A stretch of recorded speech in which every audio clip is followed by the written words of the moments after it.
हम लोग कौन से मंत्र तक आए थे? 30 जी, के आसपास तक। 30 से लेकर 35 तक आपने कहा था, दोबारा करेंगे। ओके। जय श्री कृष्णा स्वामी जी। जय श्री कृष्ण। जय श्री कृष्ण।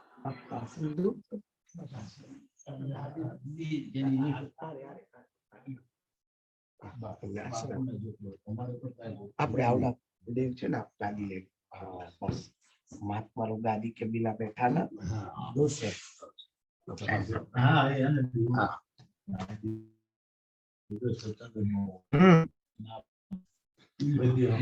सर्वप्रथम सृष्टि को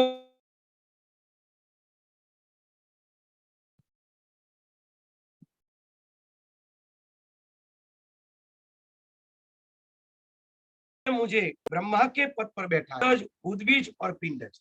अंडज, स्वेदज, उद्बीज और पिंडज। आवाज बराबर आ रही है ना? टुकड़े नहीं पड़ रहे हैं ना? जी, पहली लाइन कट गई आपकी। आपने क्या कहा?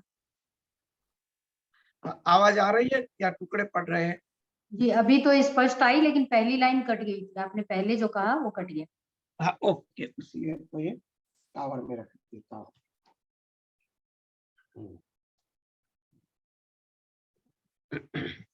अगर कुछ कटे तो मुझे कह देंगे। मैं ही सब कुछ जानता हूं, दूसरा कौन जान सकता है? मेरे इस अहंकार जन्य अपराध को आप क्षमा कीजिए, क्योंकि आपकी शक्ति से ही मैं इन सृष्टि को 4 विभाग में विभाजित करता हूं, अंडज, स्वेदज, उद्बीज और पिंडज। ये ब्रह्मा 4 विभाग में विभाजित करना, ये मंत्र में लिखा है। कौन से 4 विभाग में विभाजित करना, उसका एक अर्थ यहाँ लिखा है, अंडज, स्वेदज, उद्बीज और पिंडज। यानी कि अंडे देने वाले जीव, पसीने से उत्पन्न होने वाले जीव स्वेदज कहते हैं। फिर उद्बीज जो बीज से प्रकट होने वाले वृक्ष आदि, और पिंडज यानी ओरज भी कहते हैं और पिंडज भी कहते हैं, जो करके जन्म धारण करते ऐसे। परंतु 4 प्रकार की सृष्टि का और एक अर्थ दूसरा। 4 प्रकार की सृष्टि कौन कौन सी है? तो एक स्वप्न की सृष्टि है, एक जागृत सृष्टि है, एक तंद्रा है, चौथी तुरिया है। ये भी चारों प्रकार की सृष्टियां ही है। 4 प्रकार की जो अवस्था है वो सृष्टि की ही चारों अवस्था है। तुरियातीत में शुद्ध ब्रह्म का अनुभव है। तुरिया के अंदर में ब्रह्म हूं ये अनुभव होता है, मगर वहां पे प्रज्ञा की हाजिरी है, तो वहां दिव्य सृष्टि, ईश्वर की सृष्टि है। तो 4 प्रकार की सृष्टि के अंदर ये भी आ जाता है, स्वप्न, जागृत, सुषुप्ति और तुरिया। ये 4 भी सृष्टि के ही प्रकार है। जिस प्रकार के अंडज, स्वेदज आदि है, ये केवल जागृत के हैं, मगर ब्रह्मा की सृष्टि में तो स्वप्न सृष्टि भी आ जाती है, बराबर है ना? तंद्रा भी एक सृष्टि है, सृष्टि का ही विभाग है निंद्रा।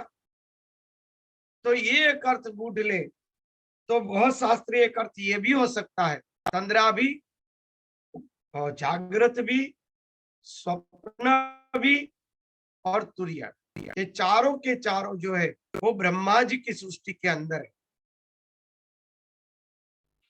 दूसरी एक सृष्टि हम कल्पना कर सकते हैं, मैं अपनी कल्पना से कह रहा हूँ, शास्त्र गुणों में सिर्फ 4 सृष्टि कही है। कौन कौन सी 4 सृष्टि, उसके बारे में विवरण। दूसरी एक सृष्टि है जीव सृष्टि, भूत सृष्टि, देव सृष्टि और सिद्ध यानी ईश्वर सृष्टि। 4 प्रकार की सृष्टि है। एक तो जीव जो हम सभी जीवंत रूप से है, उसके अंदर एक भूत सृष्टि है, जिसमें भूत, पिशाच, निम्न सृष्टि, जिसको बला सृष्टि कहा जाता है शास्त्रों में, जिसके अंदर भूत, पिशाच, वेताल आदि निम्न कोटि के सभी जीव आते हैं। उसकी एक सृष्टि अलग है। मनुष्यों की या तो पशु पक्षियों की सृष्टि से अलग उसकी सृष्टि है सूक्ष्म जगत में। तो एक दूसरी सृष्टि हो गई भूत आदि की सृष्टि। तीसरी सृष्टि कौन सी हुई? देवों की सृष्टि, इंद्र आदि जो देव है उनकी सृष्टि। और चौथी सृष्टि है वो सिद्ध सृष्टि है, जिसमें ईश्वर कोटि के जीव आते हैं। अवतार कोटि के जीव, ईश्वर कोटि के जीव, ये सब जो है वो सबके सब ईश्वर कोटि में आते हैं वह जीव। तो ये 4 प्रकार की भी सृष्टि का अर्थ निकाला जा सकता है, क्योंकि मंत्र के अंदर 4 प्रकार की विकर्तु चतुर्धाम विदाया विसर्गम, 4 प्रकार की सृष्टि ब्रह्मा जी ने कहा मेरे द्वारा उत्पन्न होती है। जागृत के अंदर अंडज, स्वेदज, उद्बीज और पिंडज, ये जागृत में। सूक्ष्म जगत यानी स्वप्नवत जो है, सूक्ष्म जगत के अंदर, सूक्ष्म शरीर के अंदर भूत पिशाच आदि की, ये देव आदि की और सिद्ध आदि की, वो सृष्टि सब सूक्ष्म सृष्टि है। और सूक्ष्म सृष्टि स्थूल जगत के साथ भी जुड़ी हुई है, ये जीव के रूप में, जो स्थूल और सूक्ष्म का समन्वय है। दूसरा अवस्था के बारे में कहे, वो भी सृष्टि है, तो जागृत, स्वप्न, सुषुप्ति और तुरिया। तो इस प्रकार से 4 प्रकार की सृष्टियां ब्रह्मा जी ने कहा कि ये आप मेरे द्वारा उत्पन्न करवा रहे, असल में मैं इसका उत्पत्ति का कारण नहीं हूं। मुझे जो अहंकार हो जाता है कि मेरे द्वारा उत्पन्न हुई, उस अहंकार जन्य अपराध को आप हे भगवती क्षमा कीजिए। जो लोग अष्टांग योग का आश्रय लेते हैं और समाधि लगाकर व्यर्थ श्रम करते हैं, वे अज्ञानी है। वे वह नहीं जानते कि किसी भी बहाने आपके नामोच्चारण मात्र से ही उन्हें मुक्ति प्राप्त हो सकती है। नाम का महिमा, मंत्र का कितना बड़ा महिमा, कि जो योग आदि के श्रम से और ज्ञान आदि से जो प्राप्त होता है, वह केवल भगवान के नाम उच्चारण से ही प्राप्त हो जाता है, केवल नाम उच्चारण से। श्रवमेष्ट का, हाँ बोलो। नाम उच्चारण के लिए पहले अंतर्मन की शुद्धि चाहिए, अंतर्मन की शुद्धि के लिए साधन भी तो करने पड़ेंगे। नहीं, नाम के अंदर अंतःकरण की शुद्धि की जरूरत ही नहीं है। नाम जीभ पे आएगा ही नहीं अगर अंतर्मन शुद्ध ना, ऐसा नहीं है। नाम प्रमाद जीभ होगा पे ना। आएगा तभी तो अंतःकरण की शुद्धि होगी। अंतःकरण की शुद्धि तभी होगी, बराबर है। नाम जीभ पे शुद्ध, पवित्र और सात्विक व्यक्ति ही गंगा में स्नान कर सकता है। तो गंगा का महत्व ही क्या रहा भाई? अधम से अधम पापी गंगा में स्नान करे और उसका उद्धार हो जाए, तभी तो गंगा का महत्व बढ़ेगा। मंत्र जाप का तभी तो महत्व रहेगा ना, जब अधम से अधम जीव का उद्धार करने में समर्थ होगा। तभी तो अजामिल का आख्यान कहना पड़ा सुखदेव जी को। अजामिल के आख्यान का अर्थ ही क्या होता है? अधम से अधम, अपने बेटे के नाम के जप किए, पुत्र के नाम के, फिर भी नाम भगवान का था, फिर भी उसको मोक्ष प्राप्त हुआ। अजामिल से वो अज आमिल बन गया। अजामिल यानी माया में जो रचा पचा था, उससे वो ब्रह्म में विलीन हो गया। अज आमिल,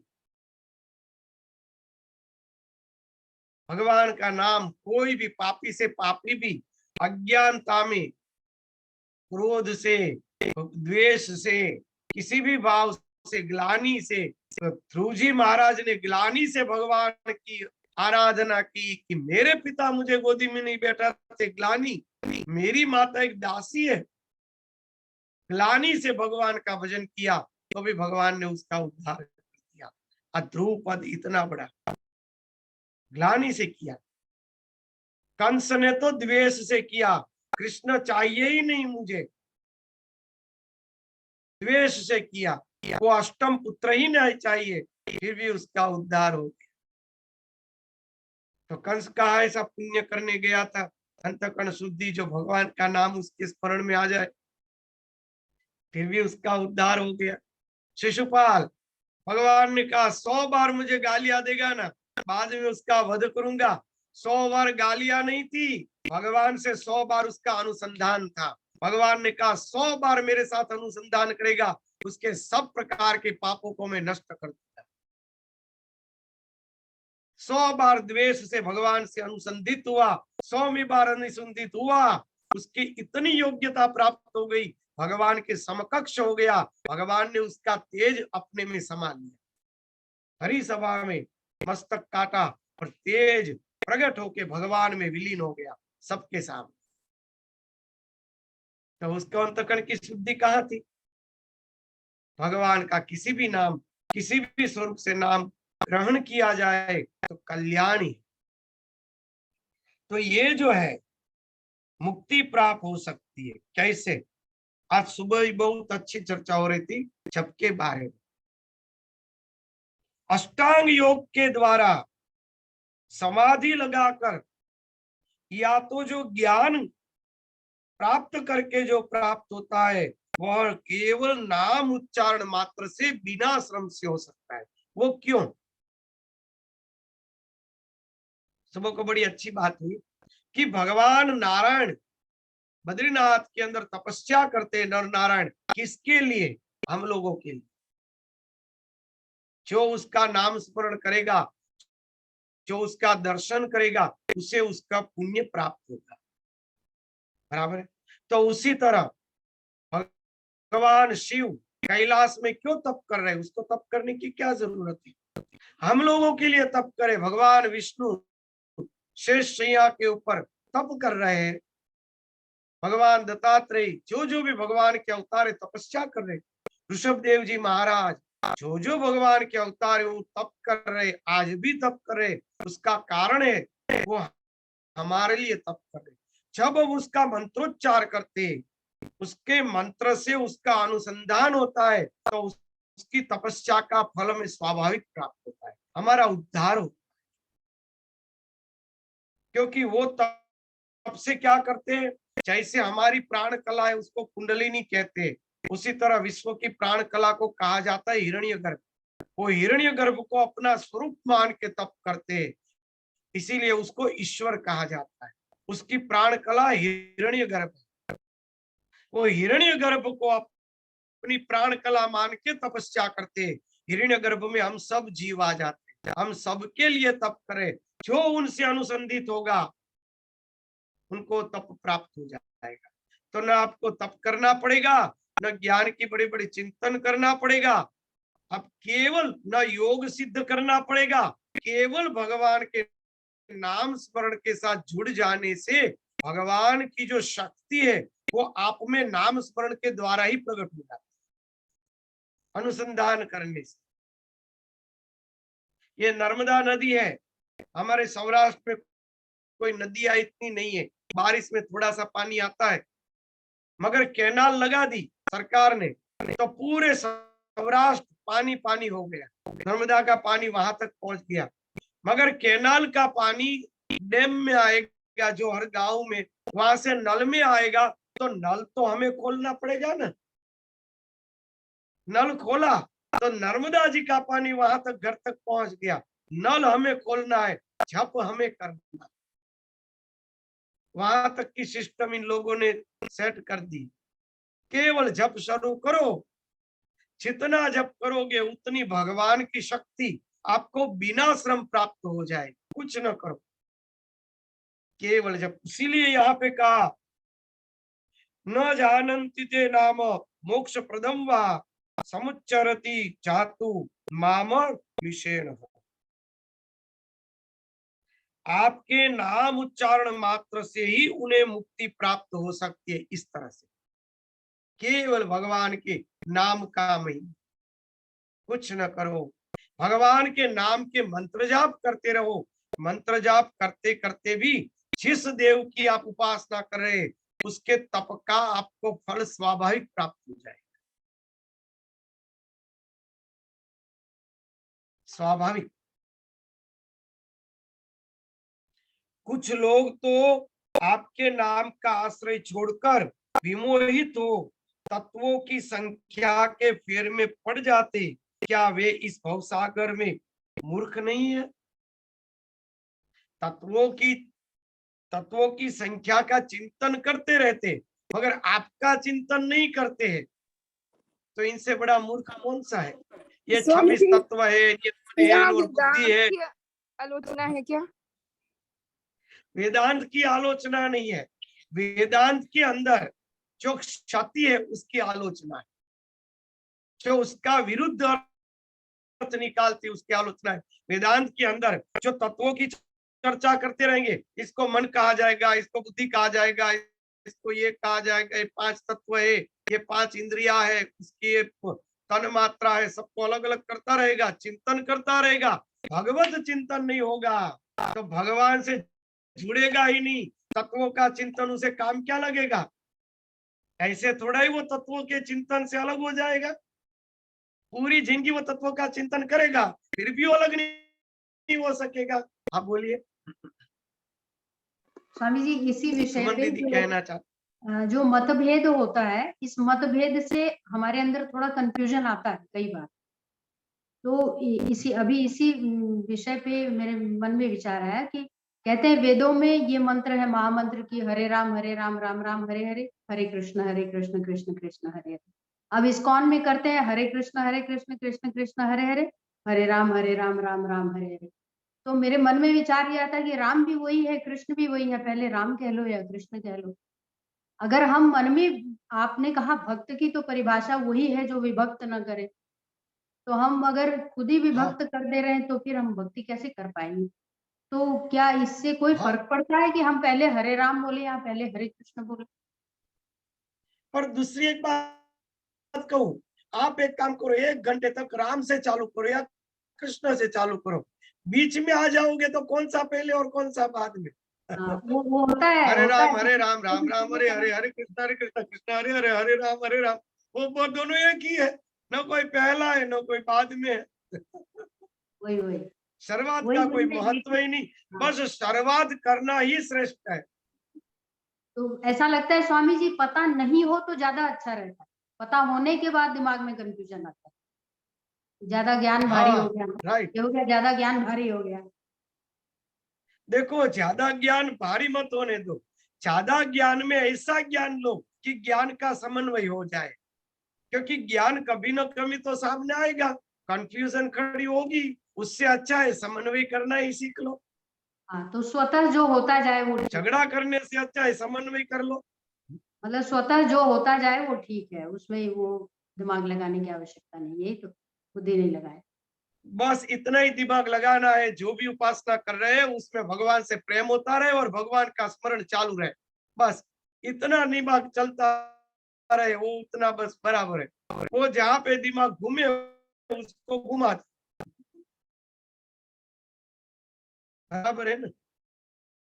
इसलिए भगवान से एकत्व हो जाए तो एक तत्वों की चर्चा से भी उत्तम है, तत्वों के चिंतन से भी उत्तम है, मन के नाम स्मरण में स्थित हो जाए।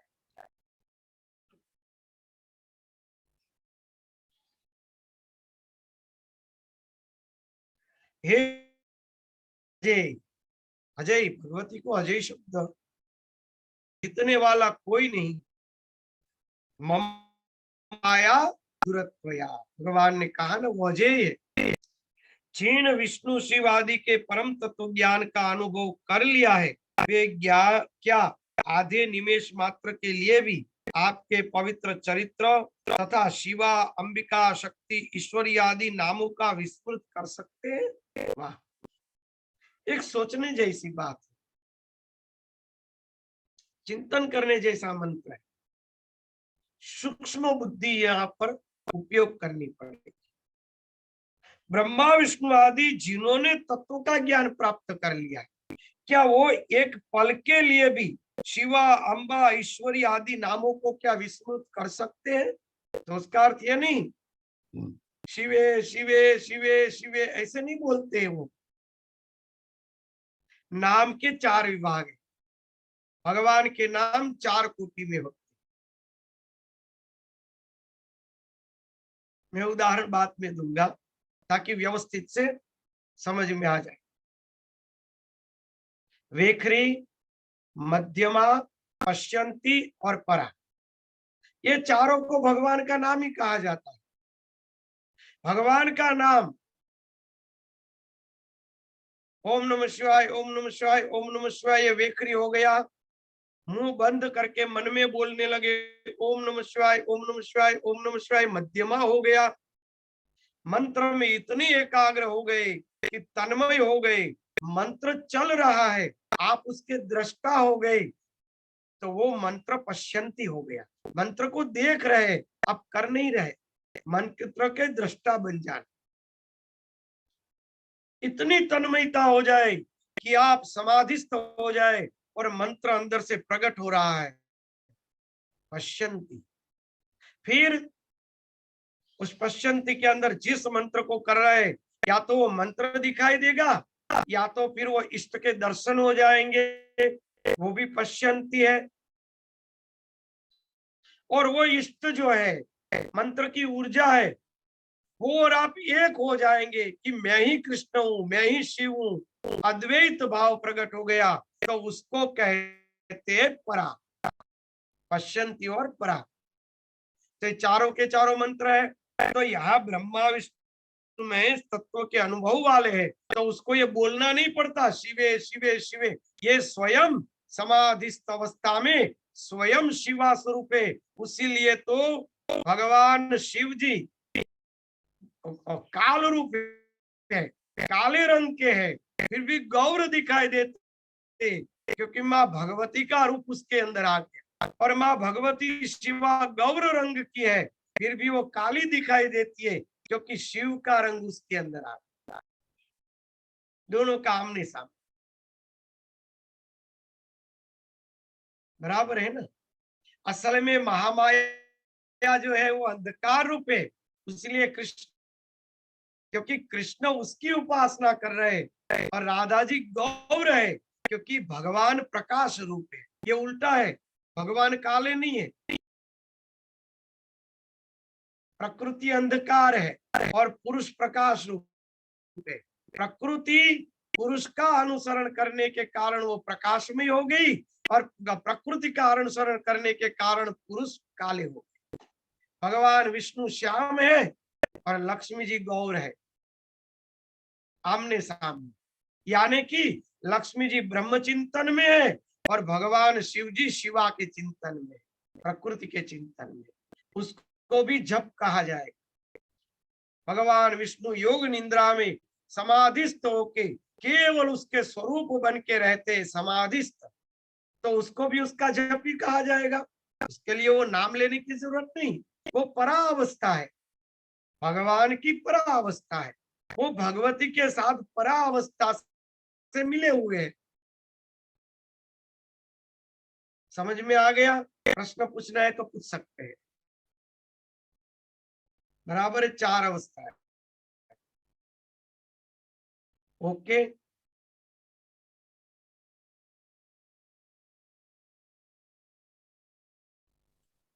स्वामी जी, शिव पुराण में तो ऐसा आया कि काली जब पैदा हुई तभी उनका वर्ण काला था। कहाँ से पैदा हुई? जब भी बोलिए। मतलब प्रकट हुई, जब व्यक्त हुई थी पार्वती, जब हिमालय के घर में। वो पैदा नहीं होती है, प्रकट होती है। वो पार्वती जी से प्रकट हुई थी ना। हम अगर क्यों और कैसे हुई थी बताइए। तो वो काली थी ऐसा बोलते, उसमें लिखा था। हाँ, वो काली थी क्योंकि वो भगवती ने स्मरण किया था शिव जी का, असुरों का संहार करने के लिए, इसलिए वो रौद्र रूपा प्रकट हुई। असुरों का संहार करना था ना, इसलिए रौद्र रूपा प्रकट हुई। असल में प्रकृति तो काली ही है ना, प्रकृति अंधकार ही है, पर शिव जी का स्मरण किया इसलिए वो गौरांग हो गई, और शिव ने काली का स्मरण किया इसलिए वो श्याम हो गई। बराबर है ना? जी जी स्वामी जी, आमने सामने। अब पूर्ण प्रकाश जो है वो पुरुष है, अंधकार है, वो शक्ति है। अंधकार ने पुरुष का स्मरण करके प्रकाश रूप हो गई और प्रकाश ने अंधकार का यानी प्रकृति का स्मरण करके वो काले हो गए। वो आमने सामने, प्रकृति का गुण पुरुष में आ गया, पुरुष का गुण प्रकृति में आ गया।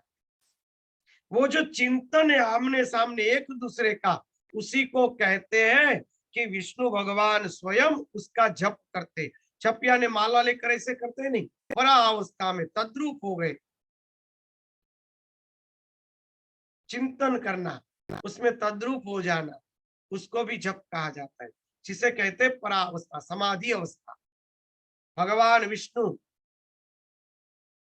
उस प्रकृति के ध्यान में मग्न है, इसलिए श्याम वर्ण की, पर प्रकृति गौर वर्ण की है, क्योंकि वो भगवान का स्मरण कर रही है। तो इस प्रकार से भगवान भी जप कर रहे हैं भगवती का, मगर इस प्रकार से कर रहे हैं, प्रकृति का स्मरण कर रहे हैं।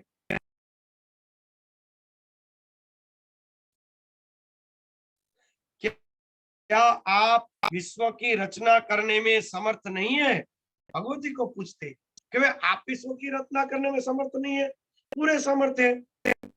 हे आदि सर्गे यानी कि पूर्व में उत्पन्न हुई आपके दृष्टि निक्षेप मात्र से संपूर्ण विश्व चराचर 4 प्रकार के जीवों के रूप में शीघ्र ही विभक्त हो जाते।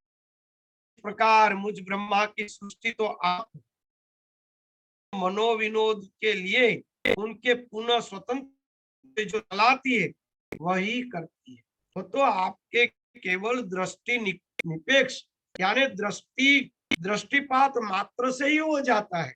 ये तो हमें केवल निमित्त मात्र बना रही है, हम तो यंत्र है।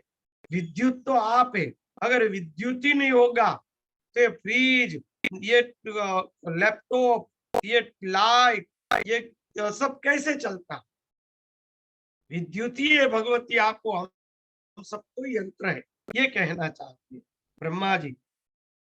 महाप्रलय की स्थिति में यदि महासागर में आप मधु कैटभ से विष्णु की रक्षा न करती तो वे सृष्टि पालन कैसे बन पाते? और यदि आप सबके संगार शिव का संगार न करती तो वे मेरे भ्रू मध्य से कैसे प्रकट? एक ऐसी कथा है कि ब्रह्मा जी के भ्रू मध्य से रुद्र प्रकट होते हैं। शिव शब्द भले ही उपयोग किया जाए, असल में वो शिव नहीं, असल में वो रुद्र है। रुद्र रुद्रयति, रोते हुए प्रकट हुए, उसीलिए रुद्र। माँ रुद्र इति ही रुद्र, भागवत में आता है ना, श्रीमद् भागवत के अंदर है, ब्रह्मा जी के ललाट से भ्रू मध्य से एक लोहित पुरुष प्रकट हुआ और वो रोने लगा, तुम मत रो ऐसा कहा और उसका नाम रुद्र पड़ गया। तो रुद्र जो ब्रह्मा जी से प्रकट होते हैं, वो अगर विनाश नहीं होंगे तो ब्रह्मा जी से प्रकट कैसे होंगे? ते पूरी की पूरी लीला है भगवती आपकी है, कुछ हमारा कार्य है ही नहीं, हम तो केवल यंत्र है, ये कहना चाहती हूँ। आपका जन्म कहाँ हुआ, इसे न तो किसी ने देखा न सुना, कोई यह भी नहीं जान पाया कि आपकी उत्पत्ति कहाँ से हुई। भगवान गीता जी में कह रहे ये प्रकृति अनादि है। भगवान स्वयं बोले ये मेरी प्रकृति अनादि है, वो कहाँ से कब उत्पन्न हुई कोई नहीं जानता। भगवान के कुछ शब्द है गीता जी में, उसी की यहाँ बात है। हे भवानी एकमात्र आप ही आद्य शक्ति है, अतः वेदों ने उसी रूप में आपका वर्णन किया है। हे अंबिके, आपकी ही शक्ति से प्रेरित होकर मैं सृष्टि करने में, विष्णु पालन करने में, शिव संहार करने में समर्थ होते हैं। आपकी शक्ति से विलग रहकर हम लोग कुछ भी करने में सक्षम नहीं।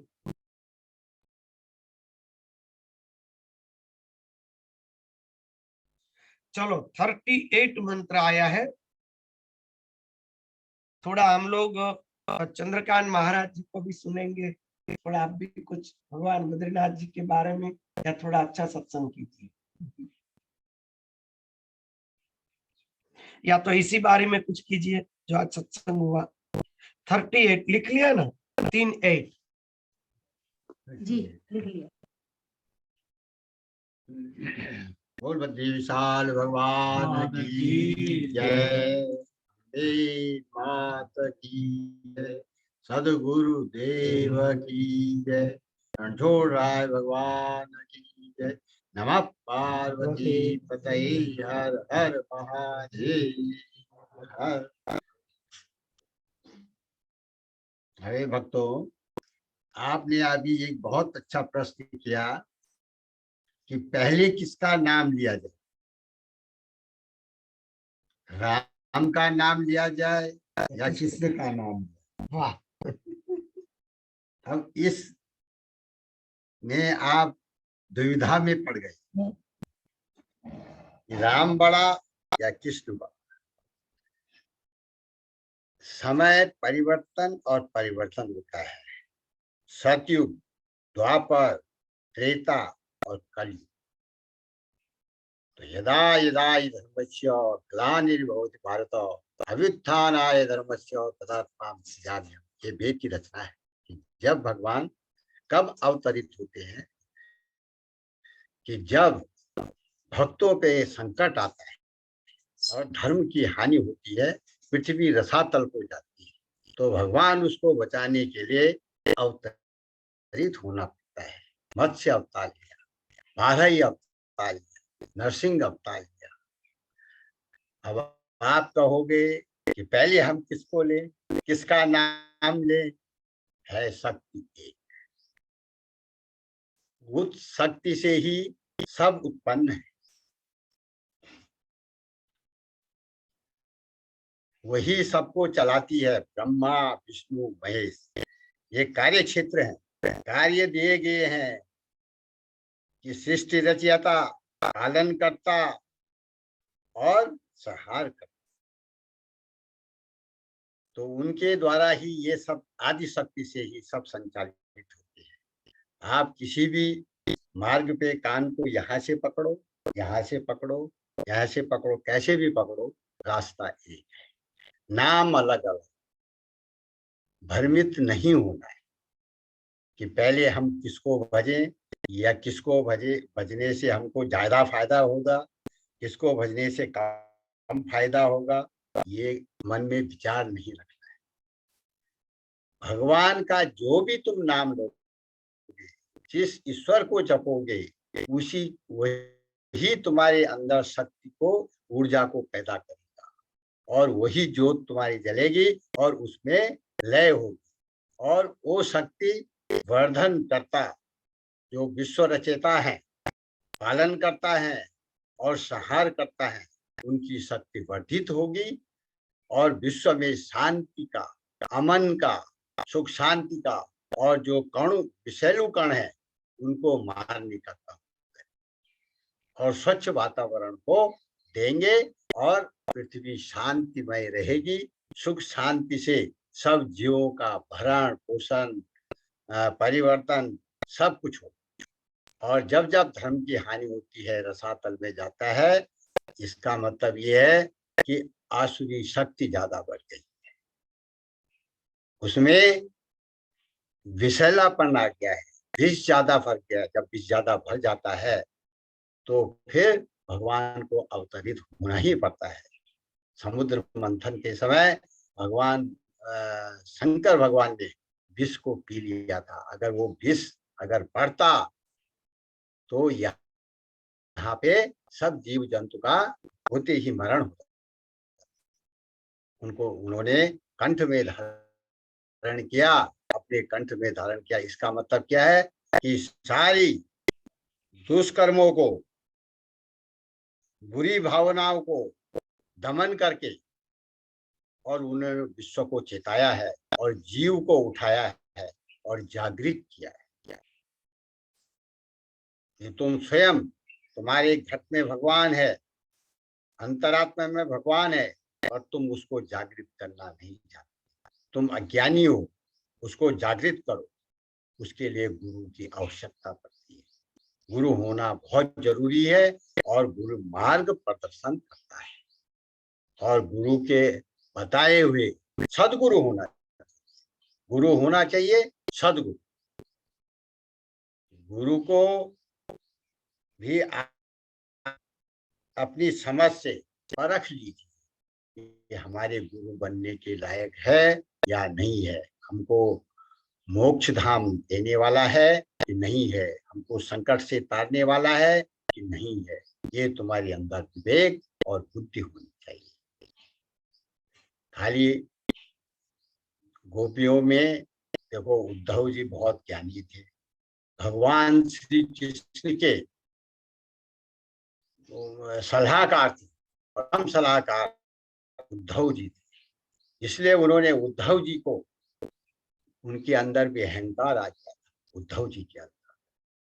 इसलिए उन्होंने कहाँ भेजा उनको? गोपियों को समझाने के लिए।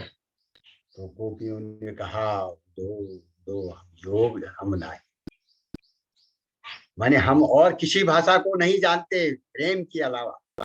तो जैसे बच्चा होता है, बच्चे का मन साफ होता है, उसी प्रकार से प्रेम साफ होना चाहिए। तो भगवान स्वतः ही प्रकट। भगवान के लिए उसमें कोई कपट बीच में नहीं आना चाहिए। अगर कपट आ गया तो भगवान उसका को कुछ नहीं कर सकते। निष्कपट भाव से और प्रेम भक्ति से, और बच्चे की तरह तोतला बोलता है, बच्चा तोतला बोलता है, पर भगवान उसकी भाषा को समझ लेते हैं। जैसे माँ अपने बच्चे की भाषा को समझती है, उसी प्रकार से भगवान भी अपने भक्त की उस भाषा को, चाहे वो अज्ञानी है, वो जानते हैं ये इस प्रकार नहीं जानता है, पर ये तोतला है, उसकी भाषा को, उसके मन को पढ़ लेते। तो भाव मिच्छन्ति देवता। भगवान कहते हैं नाम बसामि वैकुंठे न संन्यास नायदया मद भक्त्या यत्र गायन्ति तत्र तिष्ठामि नारद। भटकने से कुछ नहीं मिलता, कहीं भी भटको, कहीं वो मूर्ति में कोई विराजमान नहीं है, तुम्हारे घट में विराजमान। भूमिका का फेर होता है, भूमिका का ऐसा फेर होता है।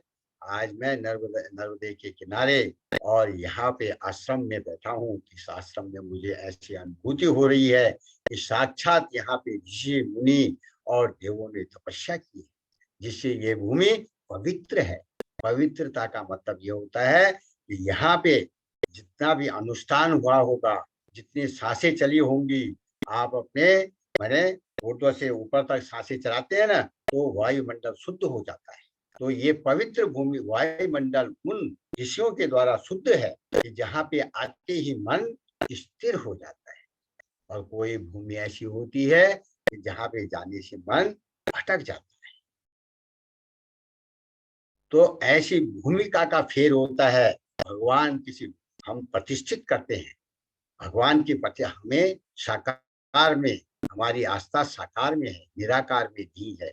इसलिए हम मूर्ति की प्रतिष्ठा करते हैं ताकि हम मूर्ति को सामने देख करके और उसका चिंतन करें और अपने मन में ब्रह्मांड में नीचे से ऊपर तक उस लौ को ले जाएं जहां हमें ब्रह्म तक पहुंचना है,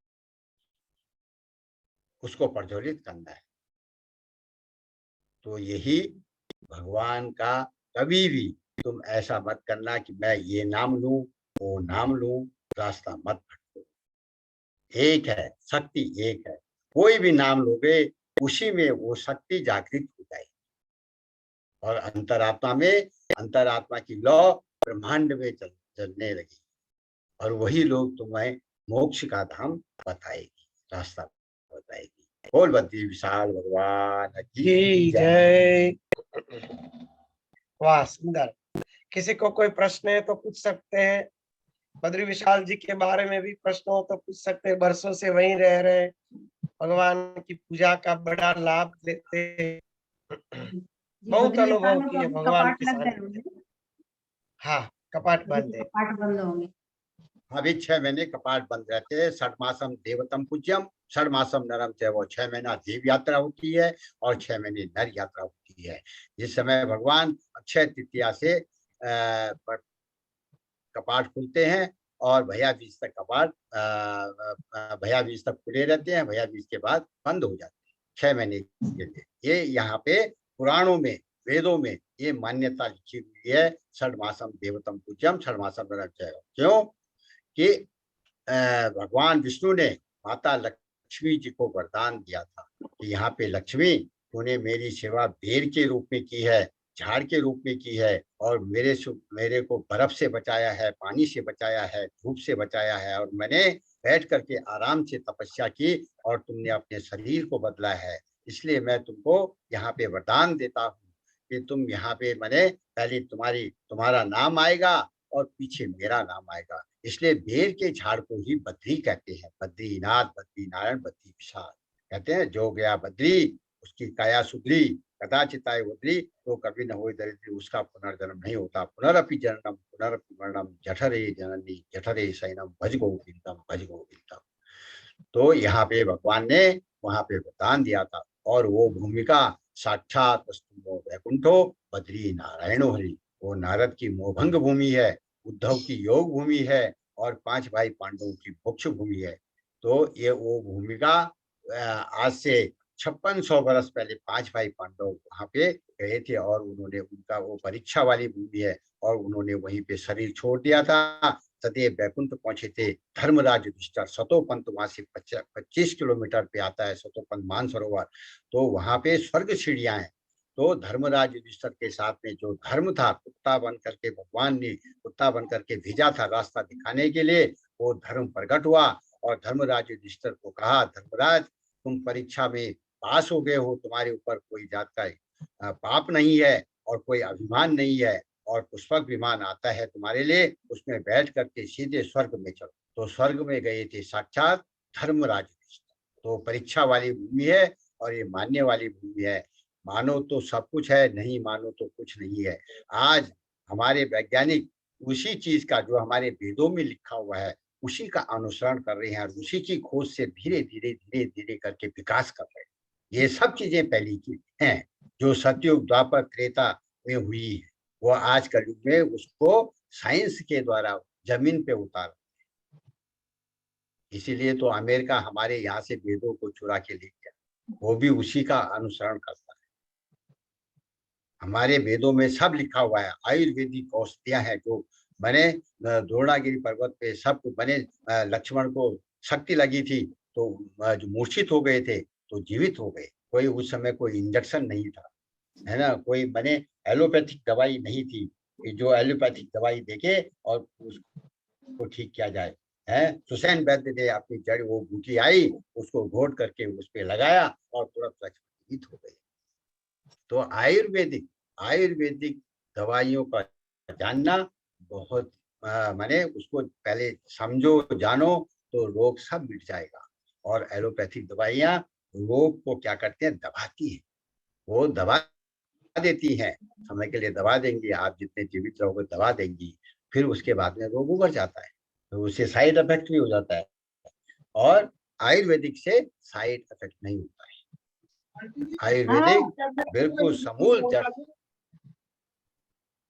6-7 साल अच्छा खुल गया है, कई बार वॉल्यूम खुल जाता है। बोलिए। अच्छा, तो इसलिए हाँ, मैं किस बात में वो आयुर्वेदिक दवाई हाँ, हाँ, तो ऐसे ही अपने आयुर्वेदिक दवाई से, तो ये जो भगवान का नाम है ये आयुर्वेदिक है। ये आदमी को जन्म मरण से छुटकारा दिलाने वाला, कि हमको कई योनियां भटकना ना पड़े, कई योनियों में जन्म न लेना पड़े। तो इसलिए मूल मंत्र एक ही है कि मूल मंत्र अपने माने उसका नाम लेकर के सुमिरण करके, और तन मन जो समर्पण करेगा, समर्पित भाव होना चाहिए समर्पित। अगर तन मन से आप समर्पित हैं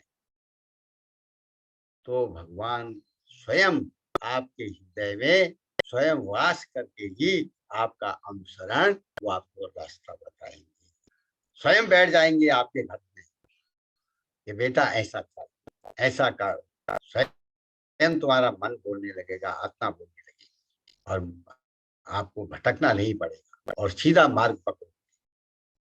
तो इसलिए समर्पित भाव बहुत जरूरी है। तो बोल बद्री विशाल की जय। बोलने की बहुत बातें हैं।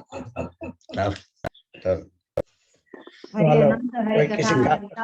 हाँ, हाँ हरि अनंत हरि कथा अनंता, ये कभी पूरे होने वाली नहीं है। होने इसमें वाली नहीं। रस है, अमृत रस है। ये अमृत रस जितना पीते हैं ना, और इच्छा होती है, और इच्छा पीनी होती है। तो ये रस दो प्रकार के हैं, एक अमृत रस होता है और एक सोम रस है ना। तो आपको जिसमें किसमें डूबना है वो आपका, हाँ वो आपको जानना है। आपको ये अवश्य जानना है कि हमको किस रास्ते से चलना है। वही भगवान बुद्धि देने वाले हैं। और वही तो जितना मैंने अमृत रस का पान करोगे उतना मन माने तृप्त होता रहेगा, तृप्त होता रहेगा, मन का कचरा दूर होता रहेगा, मन साफ होता रहेगा, निर्मल होता रहेगा और उसमें अबोध बालक का जन्म होगा। मैंने साफ स्वच्छ, कोई मैंने निर्विकार, कोई कपट नहीं, कोई छल नहीं, कोई झूठ नहीं, वो साफ चादर की तरह हो। और उसी पे जो छाप पड़ेगी आपकी, जो भगवान की जो पंजे पड़ेंगे, छाप पड़ेगी, वो अमिट हो जाएगा। तो बोल बद्री विशाल भगवान की जय। चलो।